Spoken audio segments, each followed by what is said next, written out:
Imaginez ceci novembre 1923.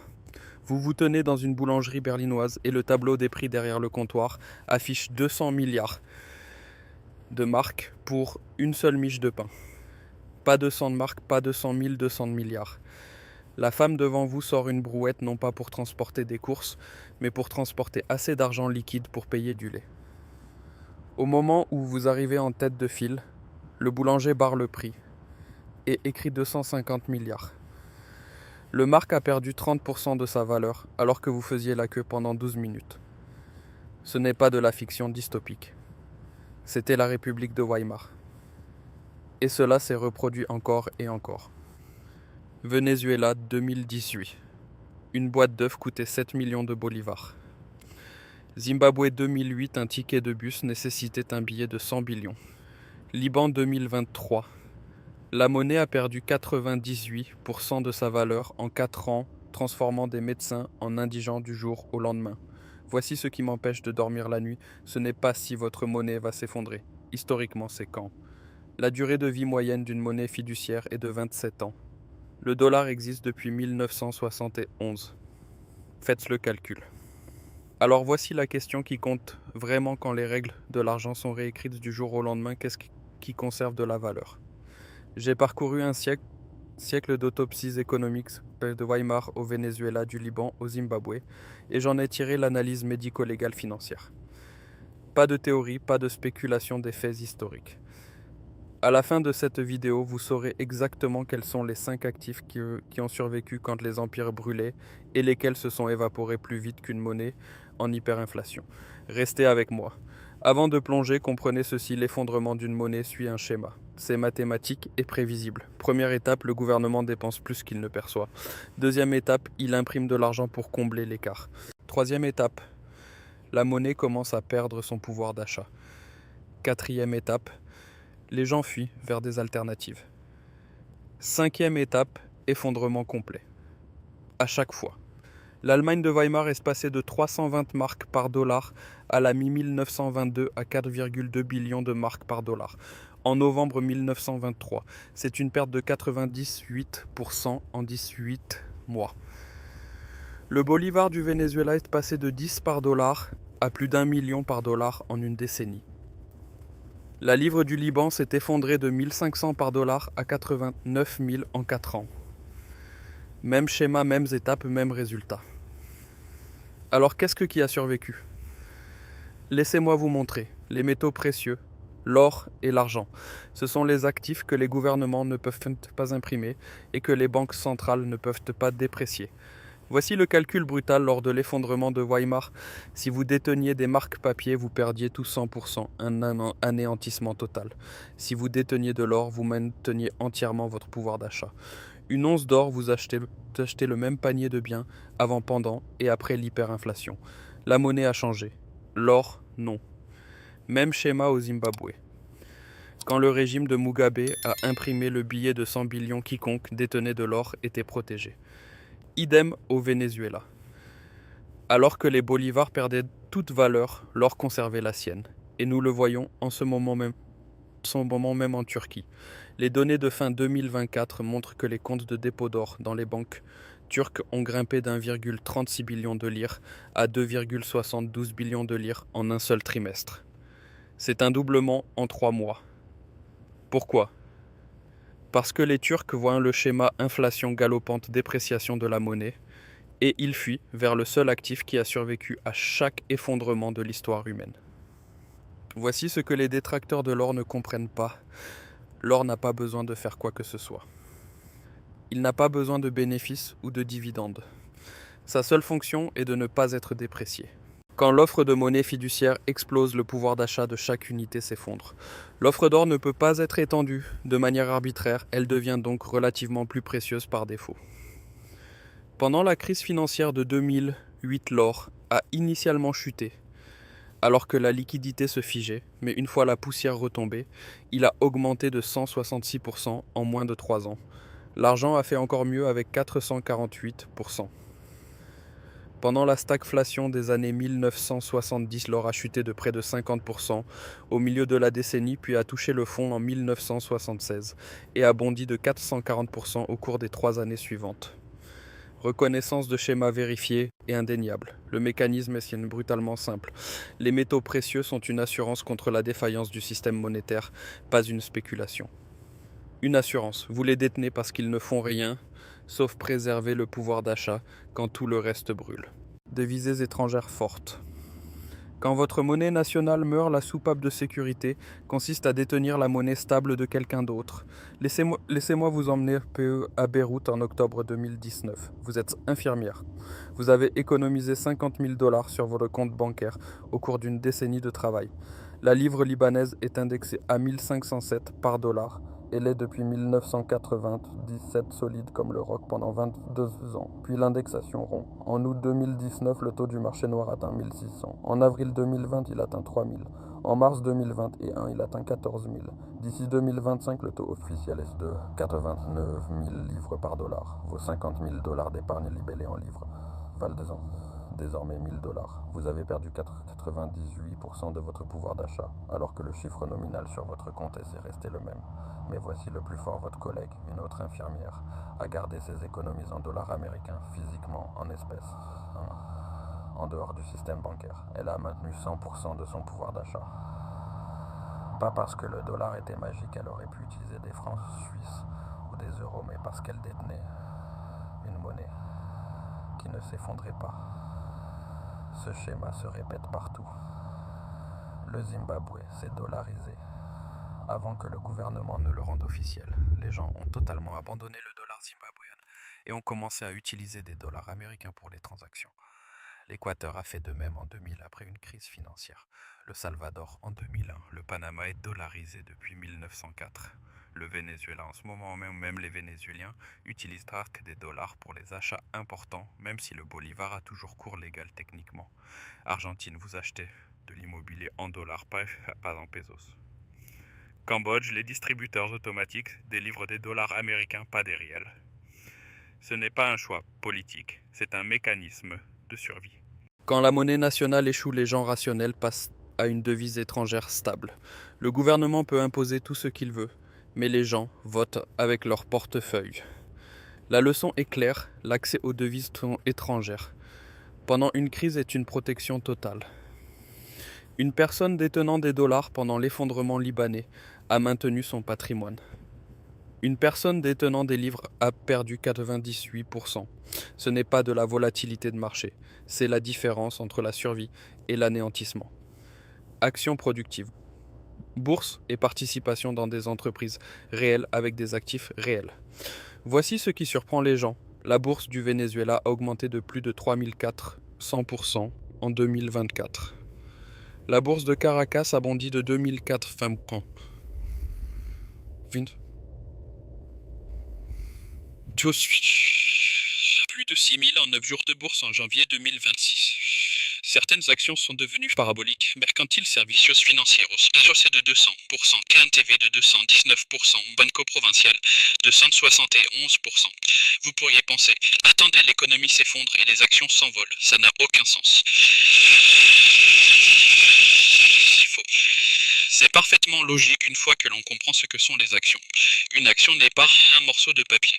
C'est une part de propriété dans des actifs réels, usines, équipements, stocks, terrain. Quand la monnaie s'effondre, le prix nominal de ces actifs augmente pour s'aligner sur l'inflation parce que les actifs eux-mêmes n'ont pas disparu. Imaginez une entreprise manufacturière vénézuélienne valant 100 millions de dollars en capacité productive réelle. Quand le taux de change passe de 10 bolivars par dollar à 30 bolivars par dollar, le cours de l'action passe de 1 billion de bolivars à 3 billions de bolivars. Non pas parce que l'entreprise a pris de la valeur, mais parce qu'il faut plus de bolivars pour égaler le même montant en dollars.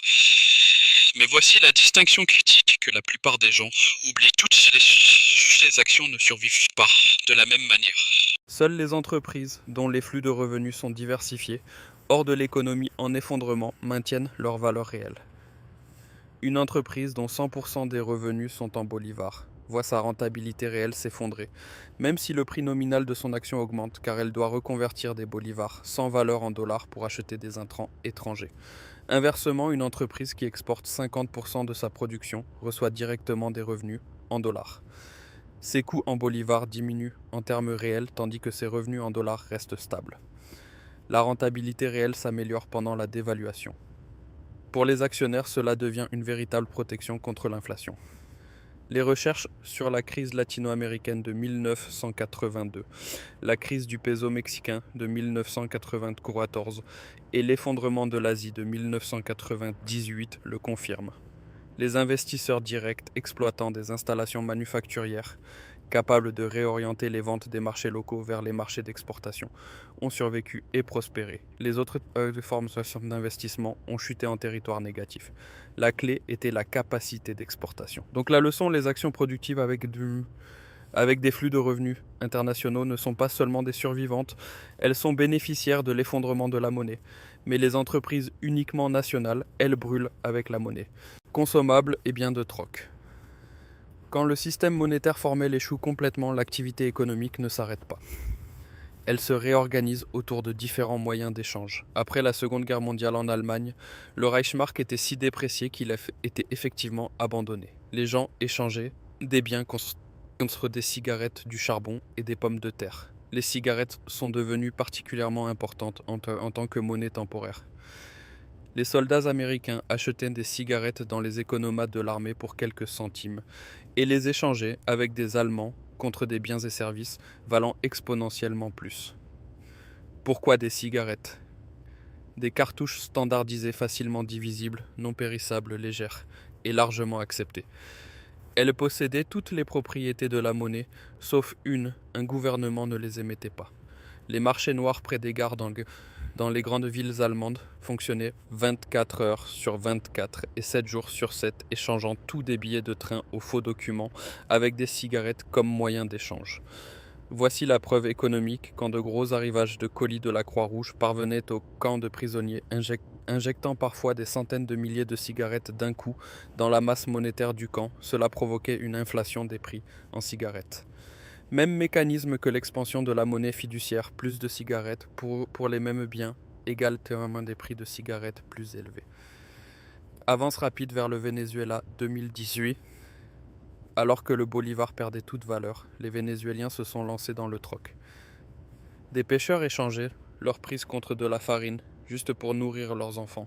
Les articles qui conservaient de la valeur comprenaient les fournitures médicales, la nourriture, l'eau, le carburant, les piles, le liquide à briquet et les outils de base, tout ce qui avait une valeur de consommation immédiate ou permettait des fonctions essentielles. Lors des perturbations de la chaîne d'approvisionnement, même le papier toilette, le savon et les lingettes humides sont devenus précieux non pour le confort mais pour la santé. Rester propre empêchait la propagation des infections pendant une défaillance systémique. Mais voici la limite, les consommables sont consommés. Ils ne peuvent pas servir de réserve de valeur à long terme. Vous ne pouvez pas construire un portefeuille sur de l'aspirine et des piles. Ils sont tactiques, pas stratégiques. L'allocation optimale est une petite portion, en nécessité physique, pour une valeur d'échange immédiate pendant les phases de crise aiguë, mais l'essentiel du patrimoine doit être dans des actifs qui ne s'évaporent pas à l'usage. Terres agricoles, c'est la réserve de valeur immobile qui produit la seule chose dont les humains ne peuvent se passer la nourriture. Pendant la Grande Dépression, les agriculteurs avaient des avantages de survie frappants et indéniables sur les citadins. Les familles d'agriculteurs cultivaient des potagers, mettaient en conserve les fruits. Des vergers avaient du lait et de la crème provenant du bétail laitier et des poulets pour la viande et les œufs. Ils pouvaient se passer de nouveaux vêtements et de biens de consommation, mais ils faisaient face à une contrainte brutale. Ils devaient toujours payer les taxes et les dettes bancaires en espèces. Cette dynamique se joue dans chaque effondrement moderne. Au Venezuela, ceux qui possédaient des terres agricoles ont conservé la capacité de produire de la nourriture indépendamment des fluctuations monétaires. Ceux qui possédaient de l'immobilier commercial urbain faisaient face à des locataires incapables de payer un loyer de manière significative. La terre produit des calories, l'immobilier urbain produit un loyer libellé dans une monnaie qui s'effondre, les calories gagnent. Mais c'est crucial, les terres agricoles présentent de graves vulnérabilités. Premièrement, elles sont totalement illiquides. Vous ne pouvez pas les déplacer. Vous ne pouvez pas les vendre rapidement. Si les circonstances politiques se détériorent et que la propriété devient risquée, vous êtes coincé. Zimbabwe 2000, le programme de saisie des terres de Mugabe, a simplement révoqué les droits de propriété des agriculteurs commerciaux par décret. Les fermes ont été redistribuées sans compensation. Des exploitations sophistiquées ont été détruites. La production agricole s'est effondrée de 60% en une décennie. La valeur globale des fermes a diminué de 75% entre 2000 et 2001 seulement. Deuxième vulnérabilité, la fiscalité. Une personne détenant de l'immobilier commercial urbain dans une monnaie qui s'effondre peut être forcée de vendre à une fraction de sa valeur précédente juste pour obtenir des liquidités pour les taxes foncières. La terre ne peut pas se cacher. Les gouvernements savent où elle se trouve et peuvent la taxer jusqu'à l'oubli. Troisièmement, une terre agricole qui produit des cultures d'exportation est supérieure à une terre ne produisant que pour la consommation intérieure. Les cultures d'exportation se vendent en monnaie stable. Les cultures domestiques se vendent en monnaie locale, en chute libre. Voici donc la stratégie: posséder des terres qui sont soit productives et capables de générer des revenus d'exportation, soit situées hors de la juridiction de la monnaie, en effondrement, soit détenues via une structure d'entreprise qui protège contre la saisie ou la taxation directe. Les terres agricoles conservent une valeur fondamentale grâce à leur capacité à produire de la nourriture, mais elles sont moins liquides et plus vulnérables à l'ingérence gouvernementale que les métaux précieux ou les actions transférables. Maintenant, parlons de ce qui tombe à zéro, car comprendre ce qui échoue, c'est tout aussi important que de savoir ce qui survit. Titres à revenu fixe libellés dans la monnaie en effondrement, obligations bons du trésor, et tout ce pourquoi vous êtes créancier d'un État défaillant. Allemagne de Weimar, les obligataires qui détenaient des obligations d'État en marques ont vu leur investissement devenir sans valeur à mesure que les marques utilisées pour payer les intérêts et le capital s'évaporaient. Argentine 2001, les détenteurs d'obligations ont vu leur valeur nominale réduite de 70% lors de la restructuration de la dette. Même cette valeur réduite n'a pu être récupérée qu'après des années de litiges juridiques. Le problème fondamental, les titres à revenu fixe sont une créance sur la monnaie en effondrement elle-même. Quand la monnaie s'effondre, la créance devient sans valeur. Ce n'est pas un échec du marché, c'est une conséquence logique. Compte d'épargne en monnaie nationale détenus dans des systèmes bancaires défaillants. Les dépôts libanais libellés en livres ont perdu plus de 95% de leur valeur, alors que la livre s'est dévaluée de 1500 par dollar à 89 000 par dollar d'ici 2025. Les clients bancaires qui ont placé leurs économies dans des dépôts en livres en 2019 ont conservé 2% de leur pouvoir d'achat initial d'ici 2024. Le montant nominal s'est resté le même, mais la valeur a disparu. L'histoire est sans équivoque: être créancier d'un État défaillant est la voie la plus rapide vers une destruction de patrimoine à 100%. Où voyons-nous ces signes précurseurs en ce moment? En même, la reconnaissance des schémas n'a d'importance que si vous pouvez identifier la configuration avant qu'elle ne se réalise. L'Irak est confronté à une crise financière due à un manque de liquidité. Plus de 70% de la masse monétaire est réduite en raison des restrictions bancaires sur les retraits. Le dinar s'est dévalué de 1104 par dollar à des taux officieux approchant les 1750. On observe une méfiance du public envers les banques et une contrebande de devises aux frontières. C'est un comportement de troisième étape. Turquie, les comptes de dépôt d'or ont plus que doublé en un seul trimestre alors que les citoyens fuyaient vers les métaux précieux. L'inflation galopante et la dépréciation monétaire sont présentes. C'est un comportement de quatrième étape. La substitution monétaire a commencé. Liban, effondrement monétaire de 4,98% déjà effectif.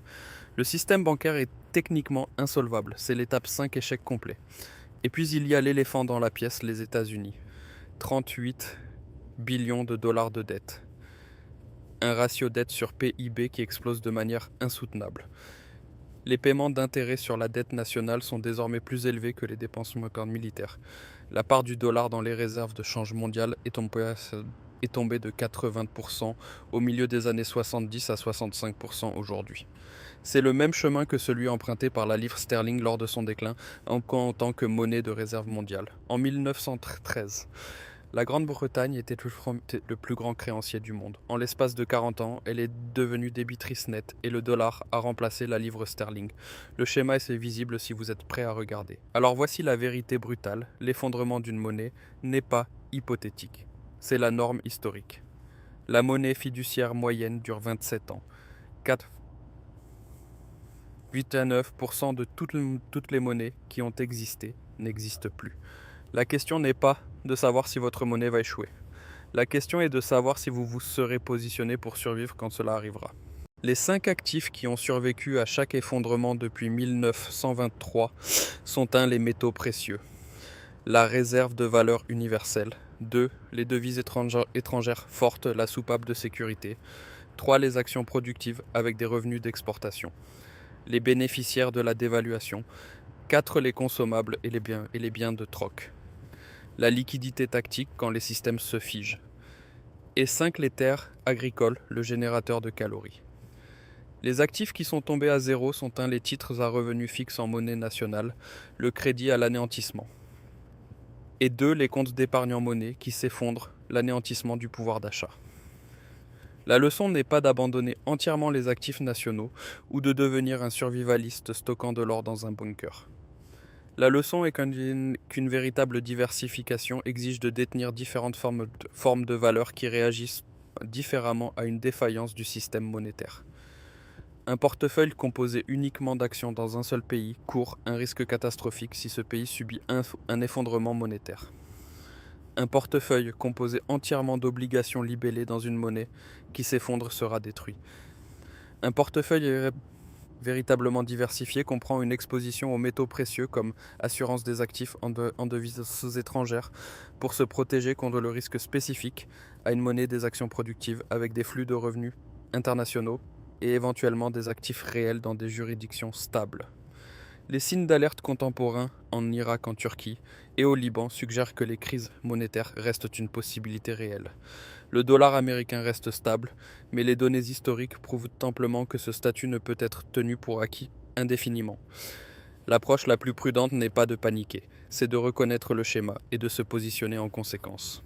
Une diversification suffisante entre différentes classes d'actifs et juridictions signifie qu'aucun scénario de défaillance unique ne peut détruire totalement le pouvoir d'achat. L'histoire apporte les réponses. Il faut juste être à examiner les autopsies avant de devenir le prochain cas d'étude. Si cette analyse médico-légale a changé votre perception de l'économie et de votre propre sécurité financière, abonnez-vous à la chaîne et aimez cette vidéo. Nous déterrons les vérités historiques que le système a tenté d'enterrer. Protégez votre patrimoine et semez les graines de votre avenir. Le prochain coffre de l'histoire s'ouvrira très bientôt.